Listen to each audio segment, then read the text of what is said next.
You need to get out. You are not doing that! We have nothing to lose but our change! I don't give a fuck! What you got to say? Oh, no. Oh, we should film it.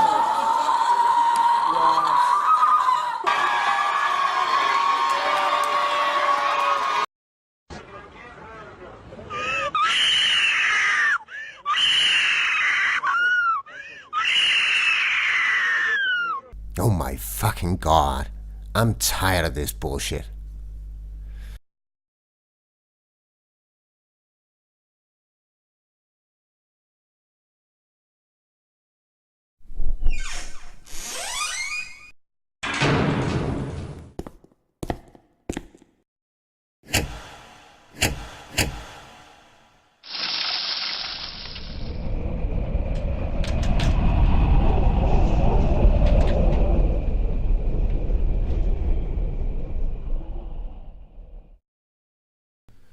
So, ever since the financial crisis of 2007, we've seen a re-emergence of left-wing, self-proclaimed social justice advocates, screaming ever louder about ever more petty subjects. This useless collection of ignorant losers seem hell-bent on acting like retarded children in public, while at the same time displaying the self-reflective abilities of a dung beetle. Being a militant free speech advocate myself, I absolutely defend these people's right to hold unbelievably stupid ideas, and also to express those ideas in public. But if you use your right to express your opinion to push unsubstantiated and sometimes outright dangerous ideas, while at the same time denying other people the right to argue against you, you better fucking expect to have your ideas thoroughly scrutinized, even when that means that the extent of your ignorance has to be publicly exposed. And since social justice warriors seems to insist on coercive tactics, like violently trying to silence others, it seems the only way to deal with these idiots is to keep shining more and more bright light on their entry-level thinking. So let's go take a look at the pathetic story on the celebration of the ignorant mind, the social justice warrior.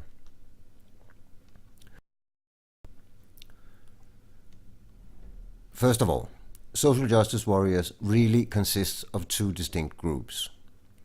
A specific group of highly politicized academics who produce a tirade of pseudoscientific claims about the world, for which they hold no actual scientific evidence whatsoever.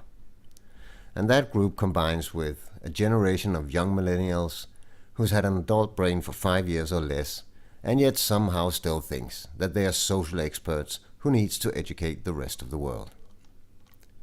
We usually don't label the academic group social justice warriors, so I'll call them social justice instigators to keep the two groups separate. However, the inspiring tale of Melissa Click's academic merits is just a great example of just how blurry the line between them is. So the question is, how did this motley crew of non-scientific academics and aggressive post-teenagers find each other? Well, it turns out that if you take postmodern Marxism, a poorly schooled millennial generation, and curling parents, and then you mix them together, you have the perfect combination for creating a shitstorm of really, really stupid people.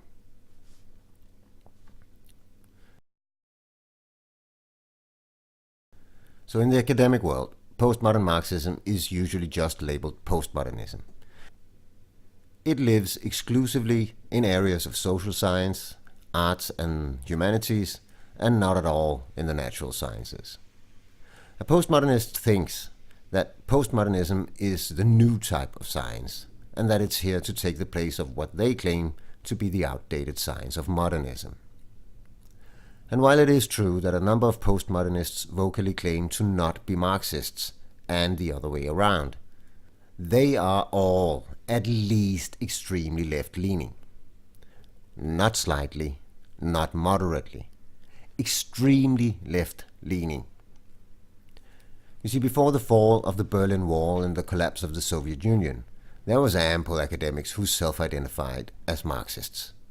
But after 1991, it instantaneously became really, really hard to find anyone who would admit to being a Marxist.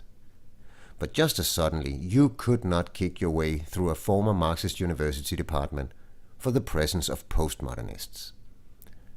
And obviously the gigantic failures of Marxist countries had become so apparent that even the most cemented minds of academic Marxists couldn't ignore them anymore. And I mean, their misery was just appalling. Their income levels was terrible. Their environment, a disaster. They had no civil liberties. Their health was bad. It all fucking sucked. So you can kind of understand why they didn't want to identify with Marxism anymore. But that doesn't explain why they became postmodernists. And the explanation is really simple. It was because postmodernism was there. Postmodernism was born in the late 50s, early 60s, and was to some extent already a part of the youth revolution of '69.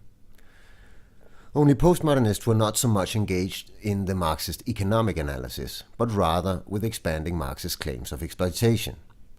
But since most of them didn't understand the exploitation theory in the first place, they simply started substituting the concept of exploitation for the much more general concept of oppression. But of course the conclusions were still exactly the same as Marx's.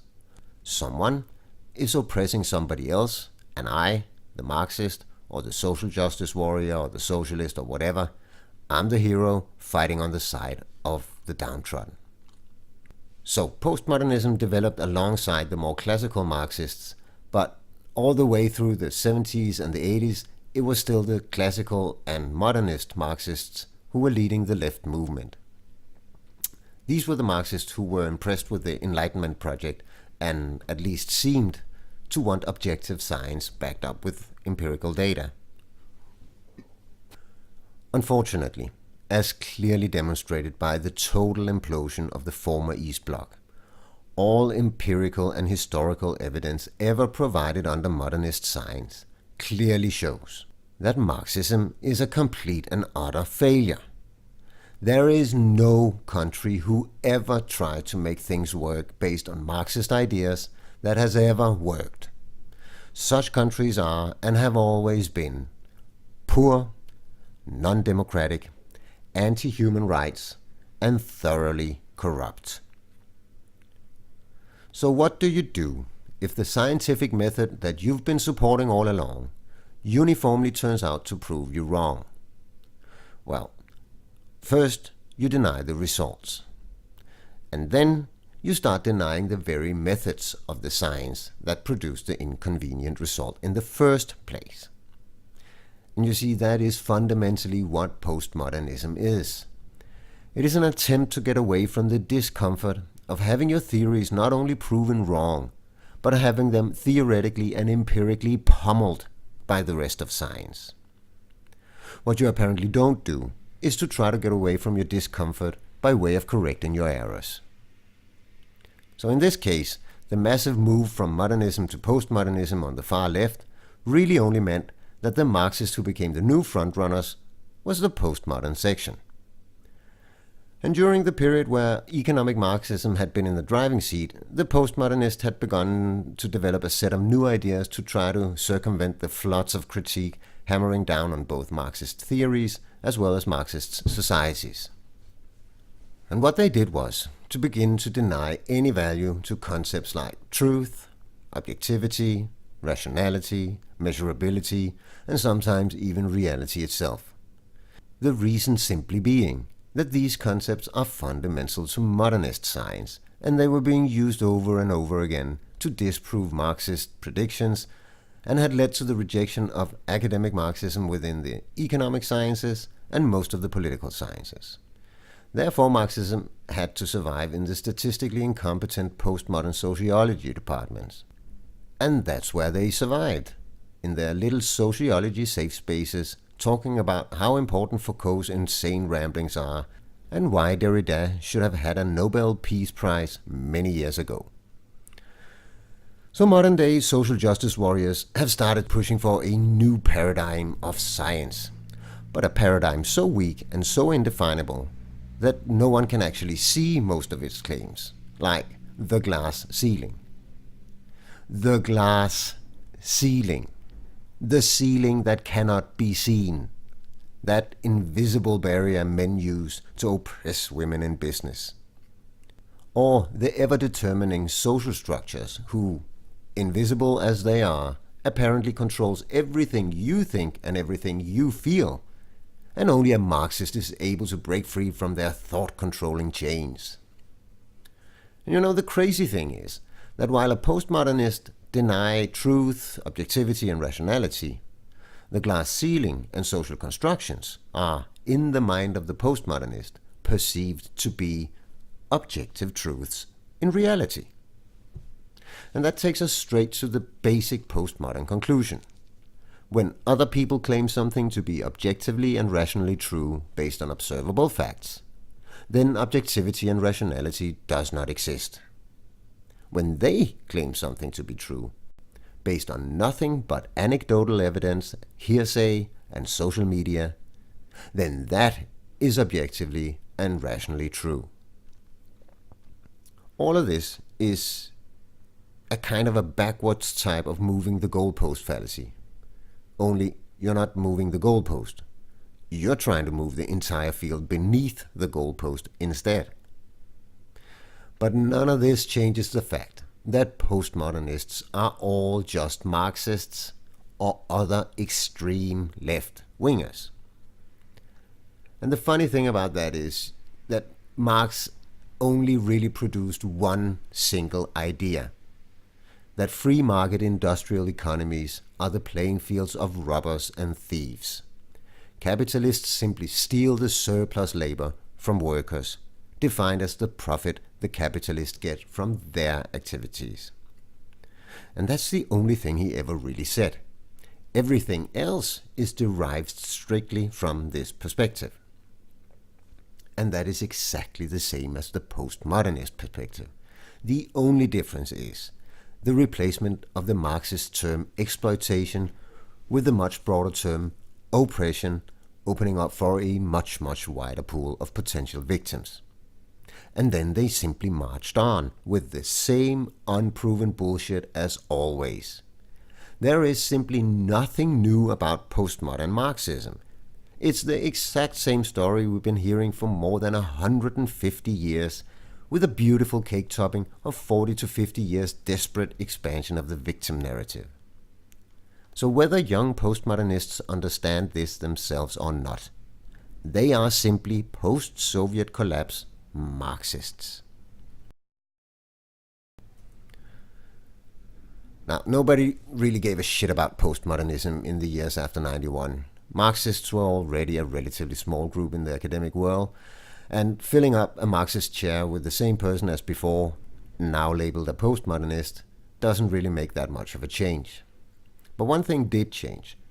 Where the old type of Marxism was primarily concerned with material wealth and economics, the shift away from the economics and towards sociology meant that the focus was now placed on soft issues like race, gender, sex, religion, and interrelational power structures.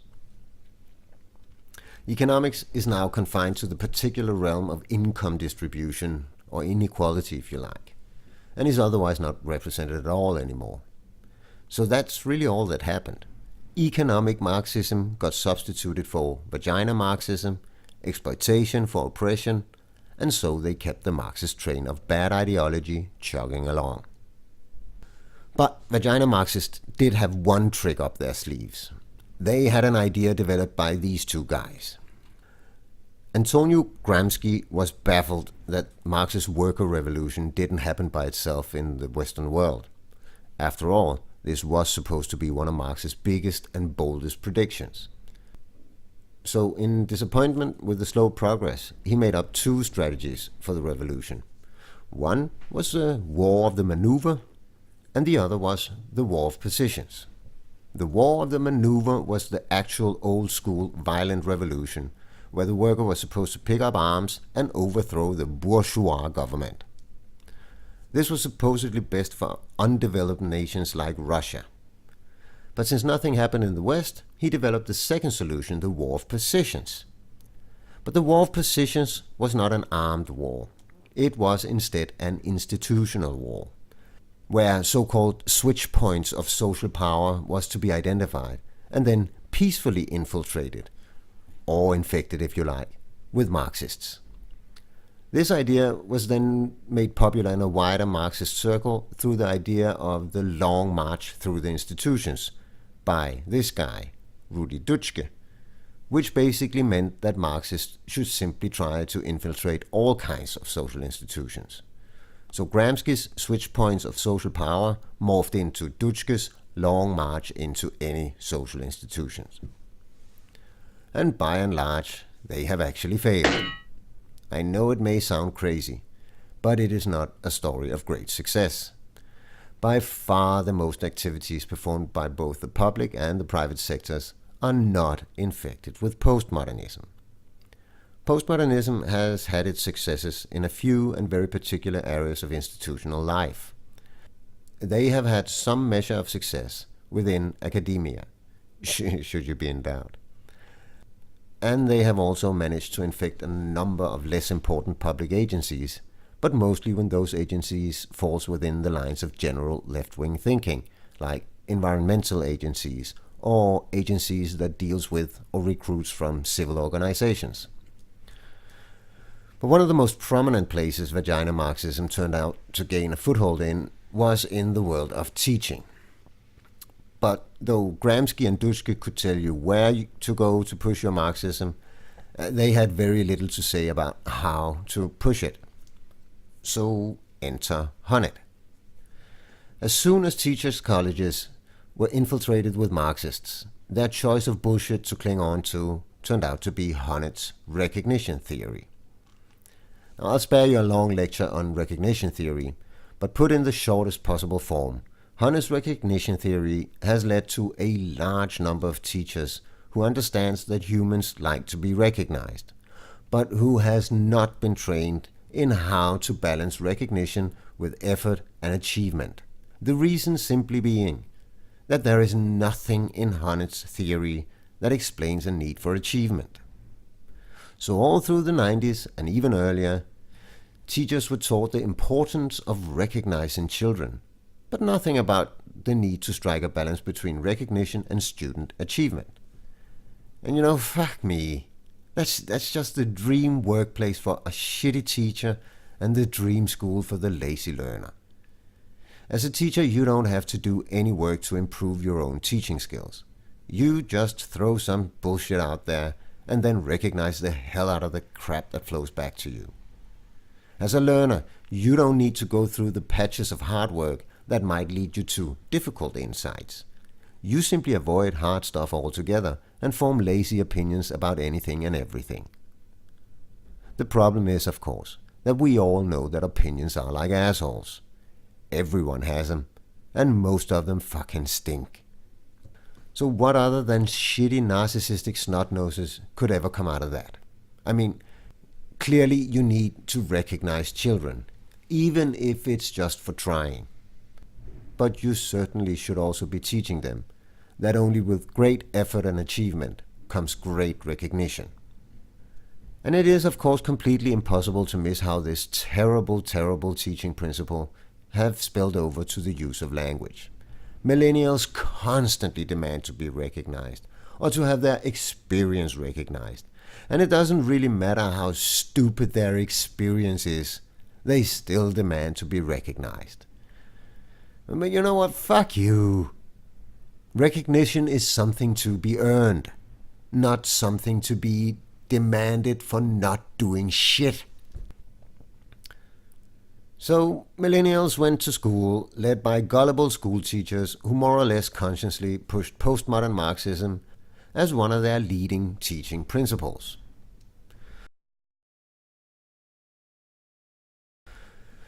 But millennials have not only been subject to a miserable school principle, they have also in effect been the victims of the loser mentality of their own curling parents. There is simply a barrage of parents who's been frantically sweeping obstacles out the way of their precious little never-gonna-matter shit kids, and never ever taught them to solve problems on their own or how to deal with the sometimes pretty harsh realities of existence. An existence that doesn't pander to your every emotion, doesn't care about your current whim, and does not want to hear about your random unjustified opinions. An existence often full of hard labor, uncertainty, and risk. In this world, these idiots have been taught that life is easy, wealthy, and full of instantaneous gratification. And that is what is going to happen if your parents aggressively attack anything that stands in your way, reasonable or not. And for 25 years or so, most parents in most of the Western world have not been teaching their children to deal with hardship and have not taught their children how to focus on learning difficult qualifications.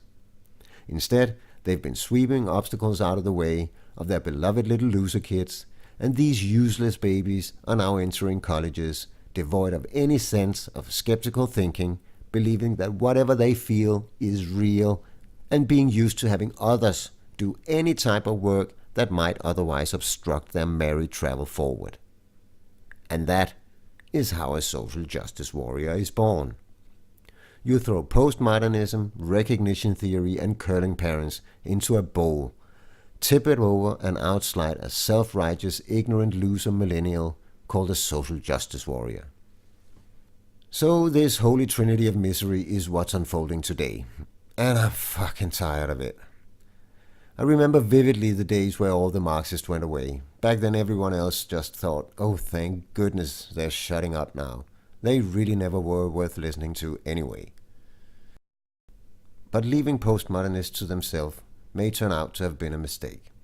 Here 25 years later, the uselessness of vagina Marxism seems to fit perfectly with children who's been pandered to their entire fucking existence. So that's how we got to end up here. A group of extreme leftists who refused to face up to their own miserable failures but still wanted to acquire power. And so, like other religions have known for centuries, if you can't convince adults, get to their children instead. The younger you get them, the more susceptible they are to believe any kind of nonsensical dribble. And that's what they did. Got their unproven ideas installed in the heads of new teachers and then watched them go spread the nonsense. Now, the people who were children in the 90s or college students coming face to face with the origin of their stupidity. And then this is what you get. You are not doing that! I don't give a fuck!